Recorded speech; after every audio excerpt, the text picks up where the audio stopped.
E që njëherë Zoti dëshmon mbi këtë se nuk janë të vërteta pretendimet e juaja si u krijua njeriu.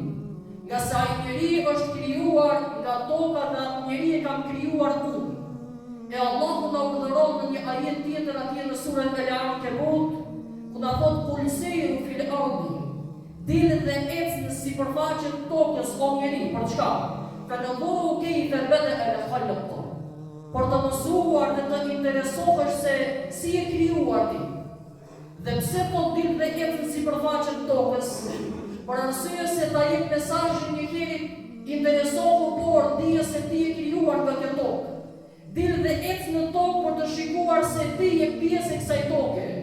Dhe kjo ekzistencë që ti e quan sot gjigante ka ardhur pikërisht nga kjo tokë. Dhe dilni dhe ecni në tokë për të qenë i vetëdijshëm se çka do që je përsëri në tokë do të kthehesh dhe tokë do të bëhesh. Dilni dhe ecni mëso bëhu kurioztar për të kuptuar se si e krijuar ti dhe kush ta krijuar. A kemi qenë ndonjëherë kurioztar për ta pyetur veten këto sy të bukur çka i kemi, kush na i ka krijuar? Këtë shikim çka e kemi një dhurat shumë të çmuar, kush e ka krijuar? Këto veshje të cilat dëgjojmë, kush i ka krijuar? Këto këmbë me të cilat ecim, kush i ka krijuar? Këto organe që posedon trupi jonë, që janë mrekulli në vete, si u bën këto gjëra? A munden krejt këto gjëra të bëhen vetveti pa ndërhyrje hynore, siç pretenduan filozofët? Jo. Këtu patjetër duhet të ndërhyjë një fuqi e cila është absolute. E Allahu në Kur'an na mëson që ajo fuqi që i krijoi këto gjëra që ju mahnisin dhe ju bëjnë që të mos keni fjalë në krijimtarinë e këtyre organeve, është ai i cili është wa huwa bi kulli shay'in qadir. Ai i cili ka fuqinë e tij absolute për të krijuar çdo gjë në formën më të bukur. Ai është Allahu Zoti i mbarbotrave. Wa idh qala rabbuka lil malaikati, kujtojeni momentin kur Zoti u tha melekëve, do të krijojmë një këmbës në tokë. E ato i thanë, ja Rabbi, a do të krijosh një krijesë e cila do të dirë gjatë? A do të krijosh një krijesë për çka? Çka është nevoja ta krijosh? Mos ndoshta ne nuk ta adhurojmë si duket, dhe tani ka nevojë për një krijesë tjetër të ta adhurojmë në formën çka ti meriton? Për çka po e krijon ti këtë krijesë?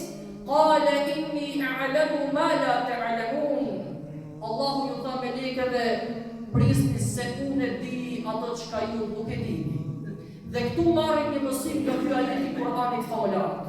Mësimi i parë që marrim është të ngulisim mirë në mendjen tonë dhe zemrën tonë se ai që na ka krijuar është urdhri i Allahut dhe vendimi i tij.